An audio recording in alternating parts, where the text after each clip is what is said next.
మరణాత మేలుకొలుపు అనే ఈ టీవీ కార్యక్రమానికి ఇచ్చేసిన మీ అందరికీ ప్రభు యేసుక్రీస్తు నామములో వందనాలు.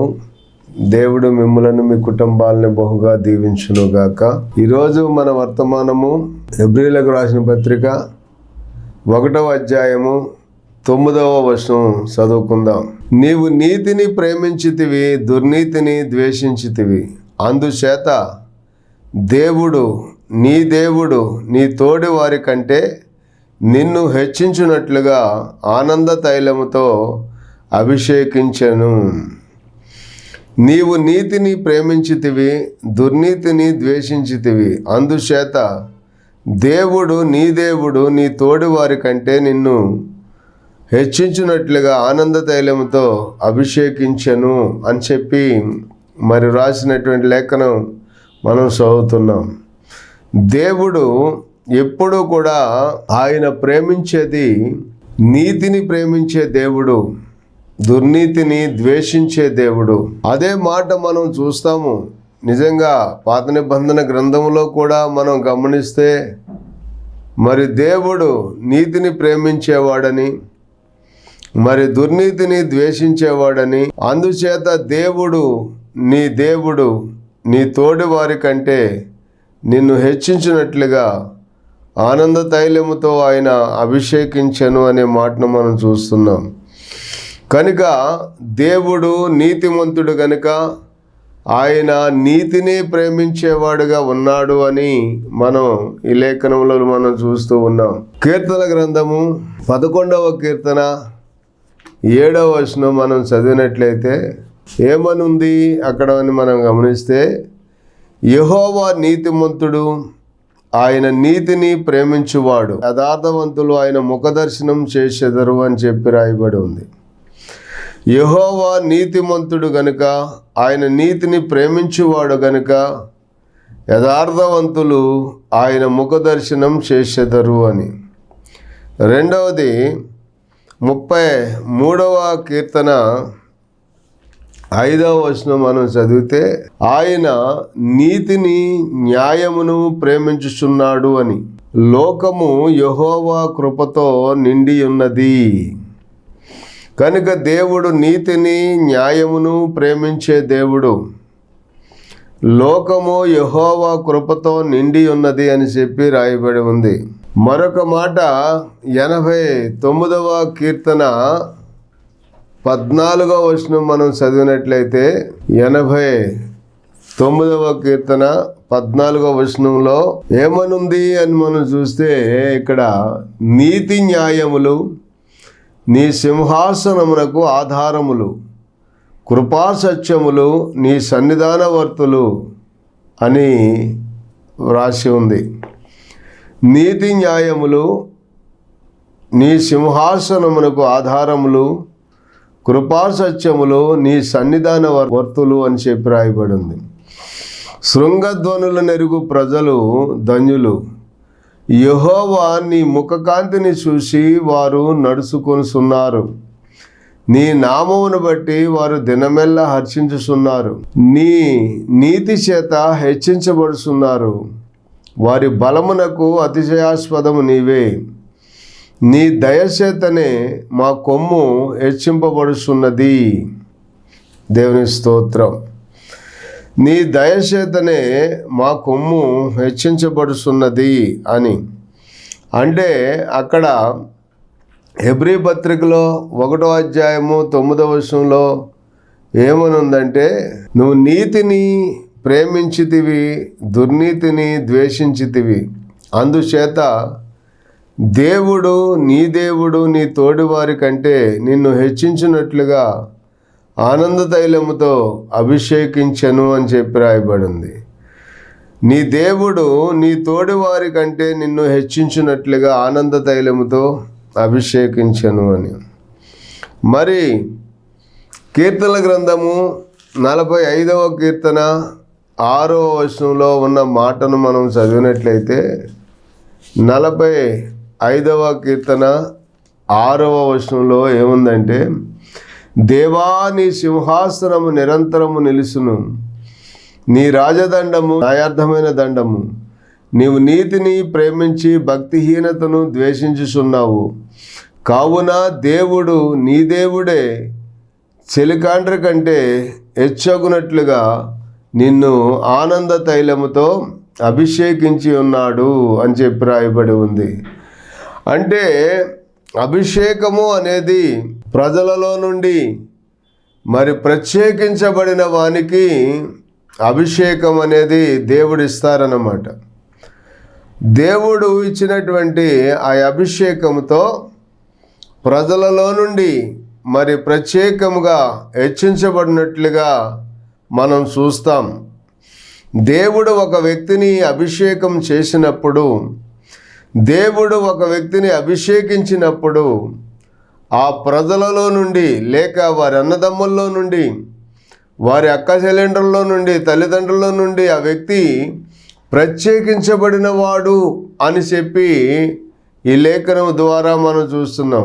ప్రత్యేకించబడిన వ్యక్తికి దేవుడు సహాయం చేసి, చూడండి అక్కడ ఏమనుందంటే, నీ దయచేతనే మరి మా కొమ్ము హెచ్చించుచున్నావు.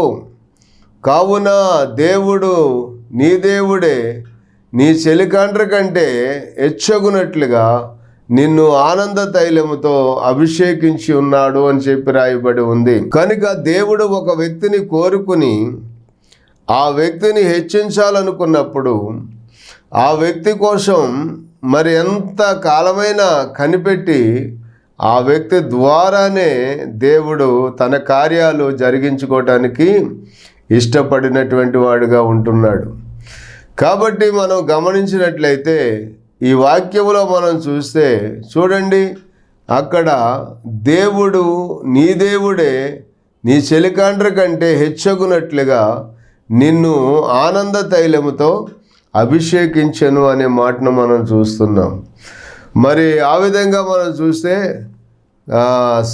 సమూయేలు, మొదటి సమూయేలు గ్రంథము 16వ అధ్యాయము మరి 13వ వచనం మనం చదివినప్పుడు అక్కడ ఏమనుంది అంటే, సమూయేలు తైలపు కొమ్ము తీసి వాని సహోదరుల ఎదుట వానికి అభిషేకము చేసెను.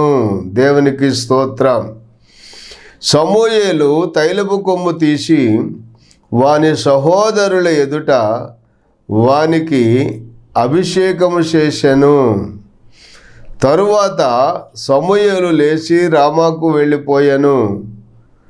యెహోవా ఆత్మ మరి దావీదు మీద బలముగా దిగి వచ్చెను అనే మాటను మనం చూస్తున్నాం.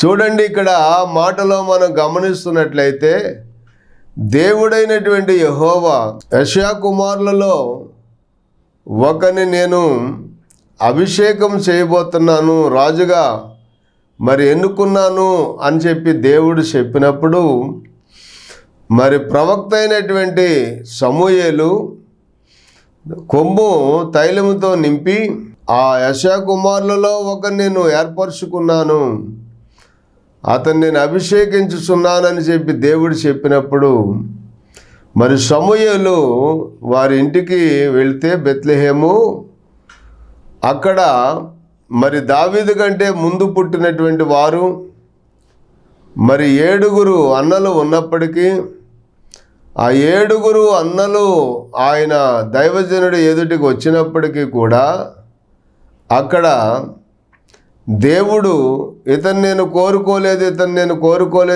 కోరుకోలేదని చివరికి వాళ్ళందరి మీద దైవజనుడైన సమూయేలు దృష్టి పడినప్పుడు, మనుషులు లక్ష్యపెట్టు వాటిని యెహోవా లక్ష్య పెట్టడని నువ్వు తెలుసుకో అన్నాడు. అంటే ఒక రకంగా చెప్పాలంటే దైవజనుడైన సమూయేలు గారికి కూడా దేవుడు ఒక గద్దింపునిచ్చినట్లుగా మనం చూస్తున్నాం. నా ఆలోచనలు వేరు, మీ ఆలోచనలు వేరు. నా తలంపులు వేరు, మీ తలంపులు వేరు. మనుషులు లక్ష్యపెట్టు వాటిని యెహోవా లక్ష్య పెట్టలేదు.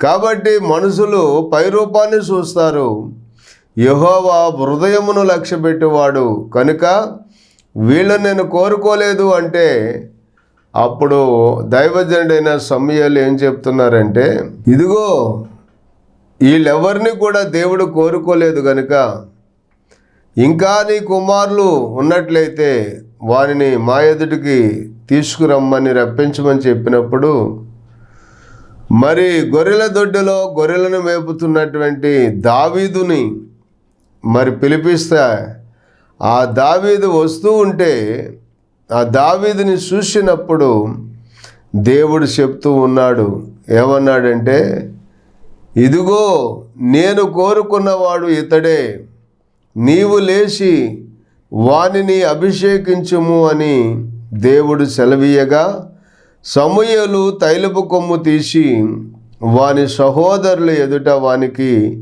అభిషేకము చేసెను.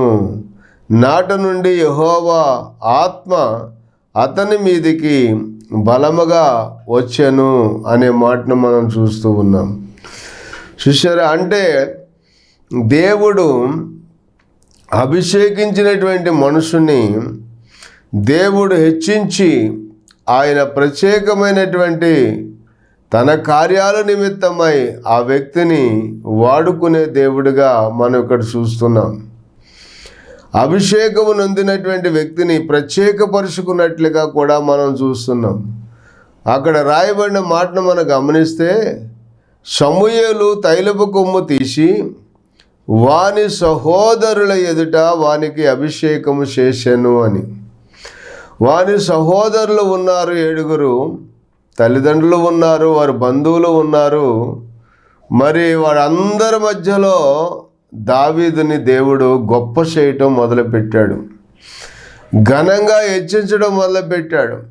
అందుకనే ఇక్కడ ఏమని మనం చూస్తున్నాము అంటే, ఇదిగో నీతిని ప్రేమించితివి, దుర్నీతిని ద్వేషించితివి, అందుచేత దేవుడు నీ తోడివారి కంటే నిన్ను హెచ్చించినట్లుగా ఆనంద తైలముతో నిన్ను అభిషేకించెను. అంటే ఆనంద తైలముతో అభిషేకించే అభిషేకములో ప్రత్యేకమైనటువంటి హెచ్చింపు అనేది ఆ వ్యక్తికి వస్తుంది అని మనం ఇక్కడ అర్థం చేసుకోవాలి. ఆ విధంగానే దావీదు మరి తర్వాత కాలములో మనం చూస్తే వాళ్ళ అన్నగారులందరూ కూడా గుర్తింపులోకి రాలేదు. కానీ దావీదు ఇశ్రాయేలు దేశమే కాదు, ఈ రోజున ప్రపంచ దేశాలలో కూడా మరి దావీదుని దేవుడు హెచ్చించినట్లుగా మనం చూస్తూ ఉన్నాం. ఆయన అభిషేకం పొందినవాడని, తన సహోదరులందరిలోనూ కూడా అతడు హెచ్చించబడినవాడని, మరి ఆ విధంగా దేవుడు అతన్ని వాడుకున్నట్లుగా కూడా మనం చూస్తూ ఉన్నాం.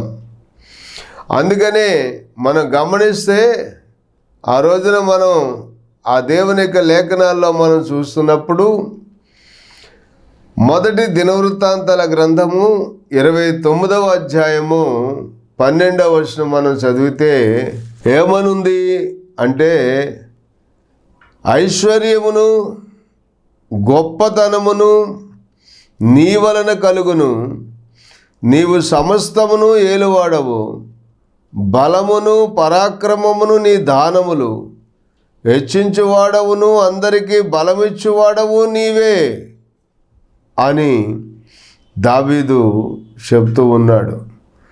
ఏమన్నాడు మరొకసారి చదువుదాము. ఐశ్వర్యమును గొప్పతనమును నీ వలన కలుగును, నీవు సమస్తమును ఏలువాడవు, బలమును పరాక్రమమును నీ దానములు, హెచ్చించువాడవును అందరికీ బలమిచ్చువాడవును నీవే అని మరి దావీదు ఇక్కడ ప్రార్థన చేసినట్లుగా మనం చూస్తూ ఉన్నాం. గమనించారా? అందుకనే గొర్రెల దొడ్డులో నుండి దావీదును తీసుకొచ్చి తన సహోదరుల ఎదుట మరి అతనికి అభిషేకం చేసినట్లుగా మరి దేవుడే స్వయంగా వాళ్ళ అన్నగారులు అయితేనేమో ఇతను నేను కోరుకోలేదు, వీళ్ళని నేను కోరుకోలేదని చెప్పిన దేవుడే దావీదు రాగానే ఇదిగో ఇతడే నేను కోరుకున్నవాడు అని దేవుడు స్వయంగా సమూయేలుతో చెప్పినట్లుగా మనం చూస్తూ వచ్చాం.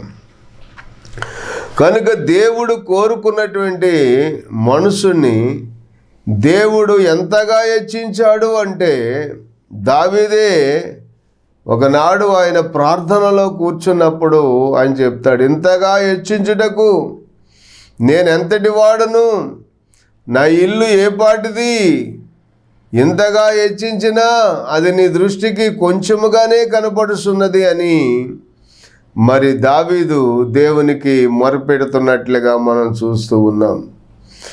కనుక దేవుని బిడ్డలారా, దైవ సాన్నిధ్యములో జీవిస్తున్నటువంటి మనము దేవుని యొక్క మహాప్రభావము చేత నింపబడినటువంటి మనము మరి ఆయన సన్నిధిలో ఆయన హెచ్చించే దేవుడని, మనను ప్రత్యేకపరుచుకున్న దేవుడని, మరి ప్రజలలో నుండి ఏర్పరచబడినటువంటి వారుగా మనం ఉంటూ ఉన్నామని మనం గుర్తించి దేవుని యొక్క సన్నిధిలో హెచ్చించేవాడవు నీవే, మాకందరికీ బలమిచ్చేవాడవు నీవే, ఐశ్వర్యమును గొప్పతనము నీ వల్లే కలుగుతుంది అని మనం ప్రార్థన చేసే వారంగా మనం ఉండాలి. కనుక గుర్తింపు లేని వారికి గుర్తింపిచ్చేవాడు ఆయన, ఎన్నిక లేని వారిని ఎన్నుకునే దేవుడు ఆయన, శక్తిహీనులకు శక్తినిచ్చేవాడు ఆయన, బలము లేని వారికి బలమునిచ్చే దేవుడు ఆయన.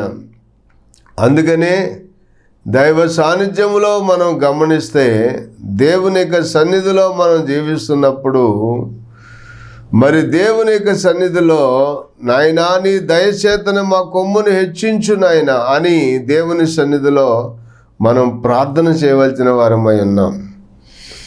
ఆయన హెచ్చించకపోతే మనలో మనం మనంతటి మనముగా హెచ్చించుకొని మనం మరి గొప్పవారం కావాలంటే అది మన వల్ల అయ్యేది కాదు.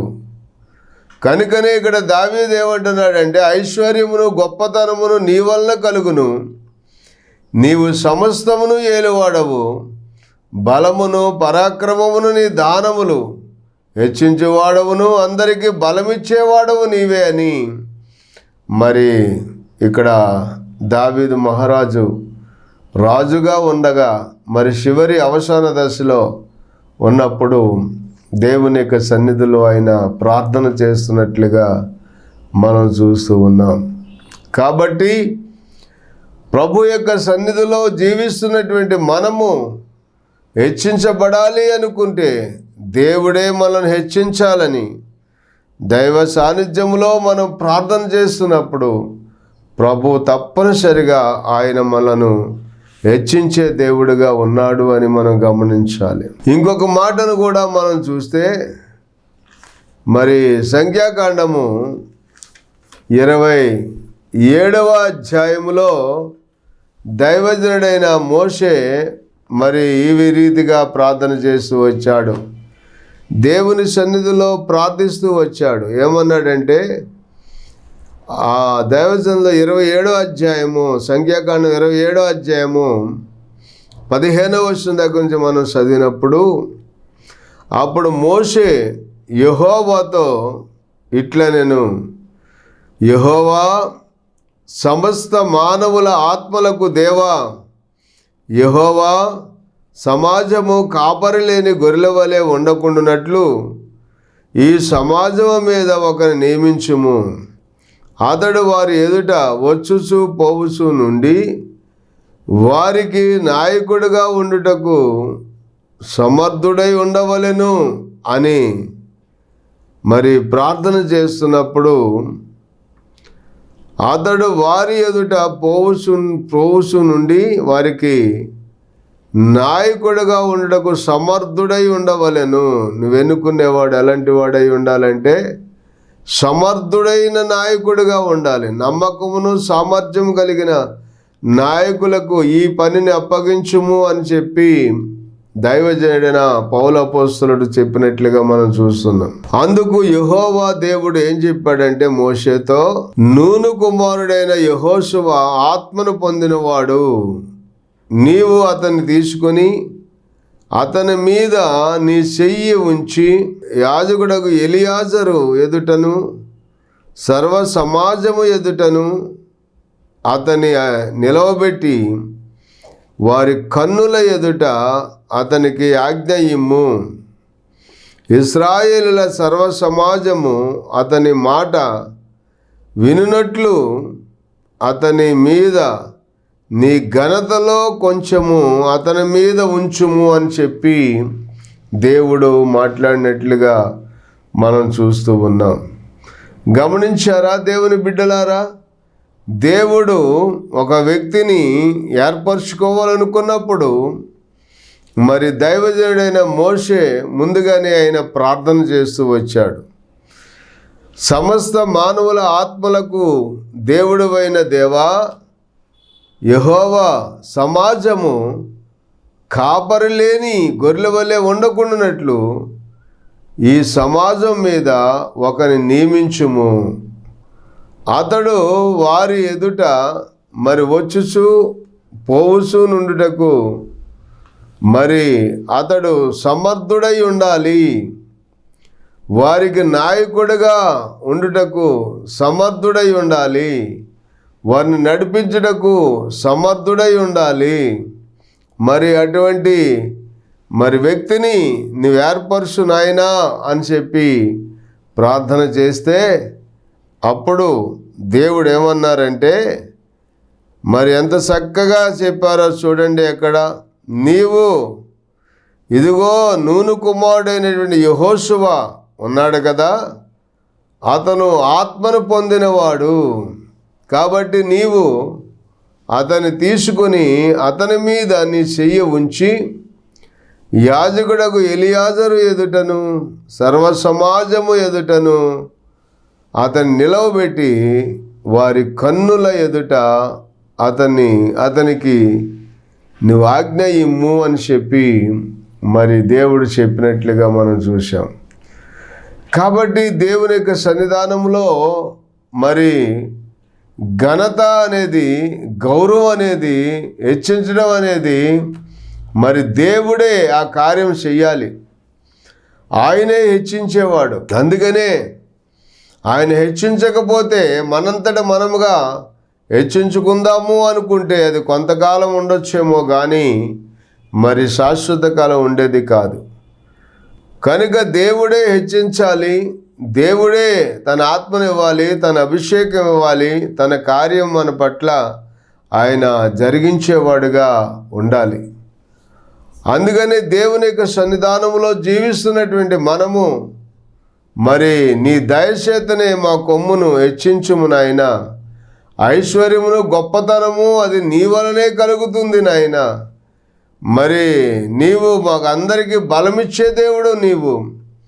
మరి ఏ విధమైన కార్యము చేసినా అందులో సఫలమవటానికి మరి నీ గొప్ప కార్యాలు జరిగించే సర్వశక్తిమంతుడు నీవు అని ప్రభు సన్నిధిలో మరి ప్రార్థన చేసినప్పుడు దేవుడు దావీదును హెచ్చించినట్లుగా దేవుడు మనల్ని కూడా హెచ్చించి మన సహోదరులు చూస్తూ ఉండగానే వాళ్ళ మధ్యలో నుండి దేవుడు మనలను ఉన్నతమైన స్థానంలోనికి ఆయన హెచ్చించే దేవుడై ఉన్నాడు. మరి అంతేకాదు, ఆ విధంగా చూస్తే నీ ఘనతలో కొంచెము అతని మీద ఉంచుము అని చెప్పన్నారు. అంటే అప్పటి వరకు మోషేనే గౌరవించి, మోషేనే ఘనపరిచి, మోషేనే మరి ఉన్నతమైన రీతిలో చూస్తున్నటువంటి ప్రజలు మరి మోషే మీద ఉన్న ఘనతలో కొంత యెహోషువకి ఇచ్చినప్పుడు అప్పుడు యెహోషువను కూడా ప్రజలు గౌరవించి గొప్ప చేసేవారిగా ఉంటూ ఉన్నారని మనం చూస్తూ వచ్చాం. అదే మాటను మనం గమనిస్తే యెహోషువ గ్రంథము 3వ అధ్యాయము 7వ వచనం మనం గమనిస్తే అక్కడ ఏమనుందో చూడండి. అప్పుడు దేవుడు మోషే ఎప్పుడైతే మరి యెహోషువను తన ఘనతలో కొంత అతని మీద ఉండునట్లుగా మరి తనను అభిషేకించి తన తర్వాత నాయకుడిగా ఏర్పాటు చేసుకున్నప్పుడు ఇక్కడ మరి దేవుడు యెహోషువతో చెప్తున్నాడు. ఏమన్నాడంటే, యెహోషువతో చెప్తున్న మాట, నేను నీ మోషేకు తోడై ఉండునట్లు నీకును తోడై ఉందునని ఇశ్రాయేలీలందరూ ఎరుగునట్లు నేడు వారి కన్నుల ఎదుట నిన్ను గొప్ప చేయ మొదలుపెట్టేదను అన్నాడు. హల్లెలూయా.